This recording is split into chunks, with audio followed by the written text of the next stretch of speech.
What's going on, YouTube? What's up? You don't know the shenanigans that goes on before that moment. Shenanigans. But by that face, we know who Farb is. I just hope I don't get pistol whipped. So, this is going to be a different type of video. We're going to try a new thing. You guys can destroy it down here in the comments as per usual. We're going to review and highlight our favorite tracks off of the new Ice Nine Kills record, which is... Welcome to Horrorwood, the Silver Scream 2. Wow. I'm sorry, but when you say horror, I didn't want to stumble into kind of like Ashes, yeah.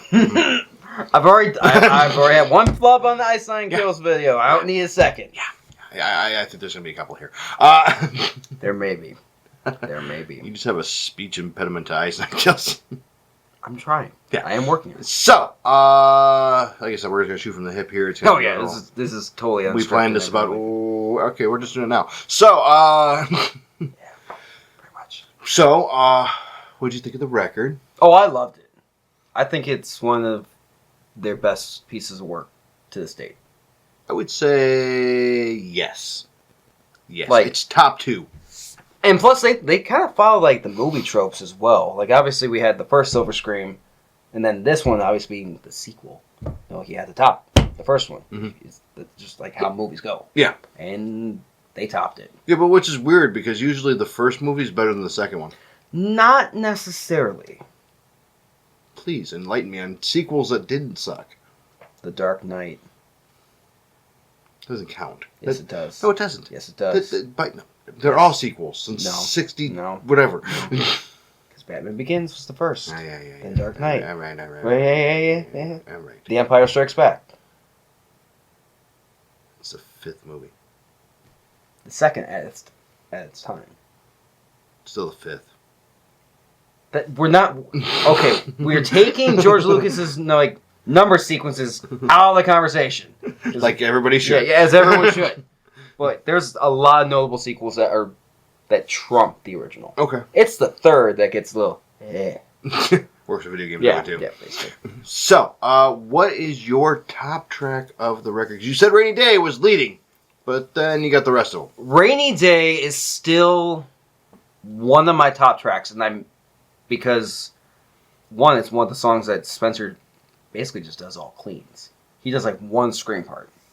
Oh yeah, I forget you're on this cleans binge.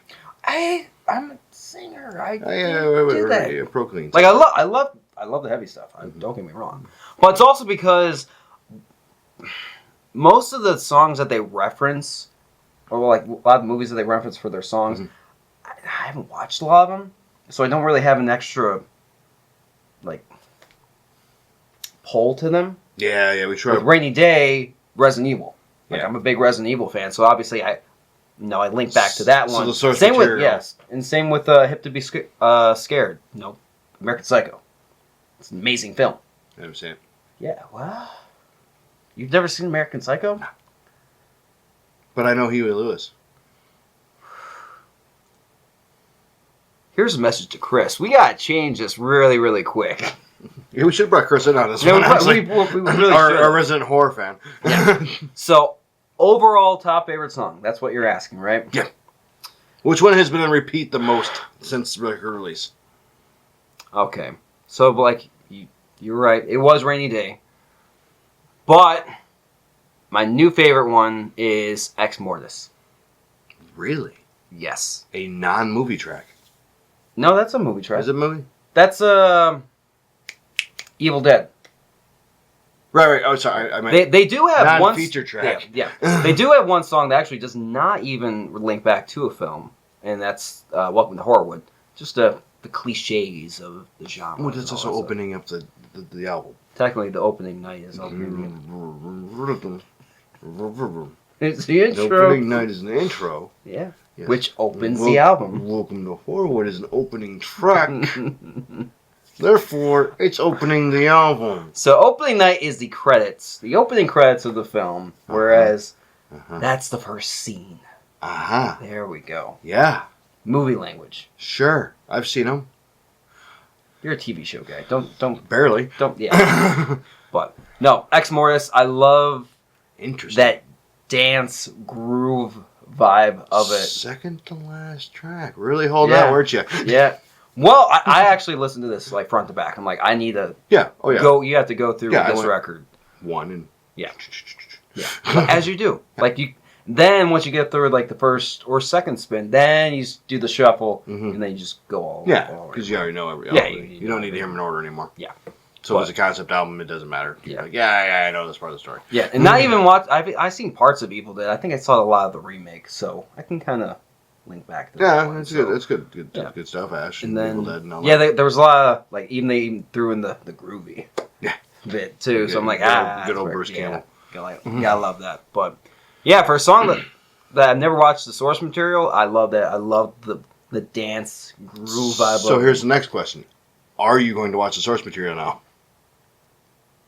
I'm actually very interested to actually watch the original and the remake again because it's been a while. Well, and you have Ash versus Evil Dead too, the show. Yeah, all that too, and everything like that. So go down to Ash. Yeah, because Army of Darkness is the third one. Yeah, okay. So yeah, Evil Dead 2, Army of Darkness are those three, and you have the remake plus the series. Then you have the series. And yeah, so I got a lot of source material to catch up on. So for one song. Yeah, but just for one song. I think you'll enjoy it though. But yeah, that's my top favorite so far. Interesting. What would yours be? Oh, yeah, I guess probably answer that. I would say it's going to be The Box. The Hellraiser song. I was going to say, that one's based off of Hellraiser, too. Mm-hmm.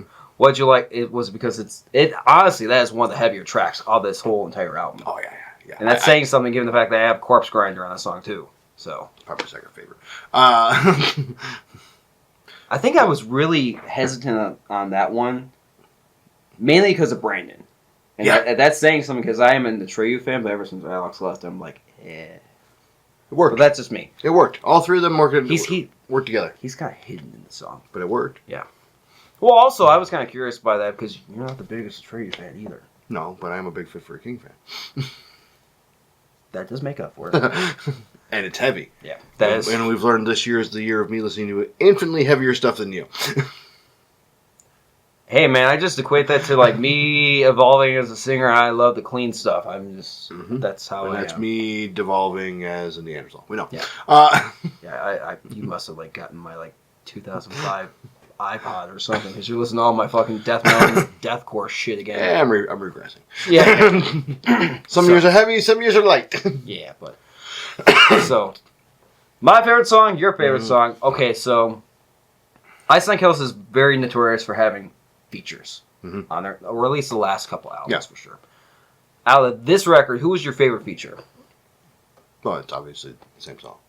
It is the same song. It's like Ryan. Well, Brandon? I don't know. Actually, honestly, that's my favorite. But my surprise was Corpse Grinder, because I was like, either he's gonna ruin this or he's going to do awesome, and he did awesome. Which nothing against Corpse Grinder, but it's kind of a twist of metals to interlock. The last thing I actually listened to that had Corpse Grinder in it was his unnamed feature they had with Heaven Shall Burn. Which that fits. Yeah, that fits. Though. That fits. So I was worried, with what they got going on here, the melodics and the breaks and the chorus. See, this was like two different genres actually melding into one, which we kind of saw that with like Danny Filth and Motionless in White, but that one kind of felt a little jarring because Motionless was trying to do Cradle for Danny, and then they flipped to Motionless when Chris came on. I'm like, that's not what you do. It seemed forced. Yeah, that was a natural fitting. Yeah. Like, they wrote that and we're like, we need Corpse Grinder. Yeah, they need something a little bit heavier, a little bit lower, more in the growl. Like, they're going through the Rolodex going, oh, yeah. It's like, who do we... And plus, like, you have, like, some decent pull if you can get Corpse Grinder on a fucking track on. I mean, Ink's coming out. Yeah. I mean, they're out. Let's be honest. Well, yeah. So, that was the surprise of the record. Probably my second favorite song, too. Like I said, it's heavier for me. Yeah. I mean, there's... there's a decent amount of like big name features on here. Mm-hmm. I think my favorite one. Initially, it was Jacoby because obviously that was the lead single into this, but Yeah, but that was more of like just like a spoken word. Yeah, He didn't do a lot of singing. But can you even include a single? You can. I know. Honestly, I think mine will be Ryan off of the box. Huh. I recently got into Fit for a King because they were one of those bands I kind of skated over. I'm like, you know how I am with like those. Yeah. I seen them on So, Warped, yeah. and I was like, oh, Yeah. Gimme. Yeah, so that's where I was like, there's only certain bands I listen to there. But they do that well. But they do it well. They do well. But yeah, Ryan was a big surprise, and especially on the box. It fits. It really does fit. Like him and Spencer just like harmonizing on, especially at that beginning "Welcome to Hell." I'm like, you can't get any better than that. You can't. Well, and they sprinkle Brandon through. Yeah, they go through over and over. And Brandon is just kind of folded in there Yeah. very nicely. I think he's doing more background stuff than anything, but that's just me. I think he's the third part of the Scream harmony. He may be. He is actually starting to do a lot more screams. Yeah. I will say that. So that's our take on it. Yeah. What's your take on it? Hopefully, it's a great album. Yeah. That's what we want you to say.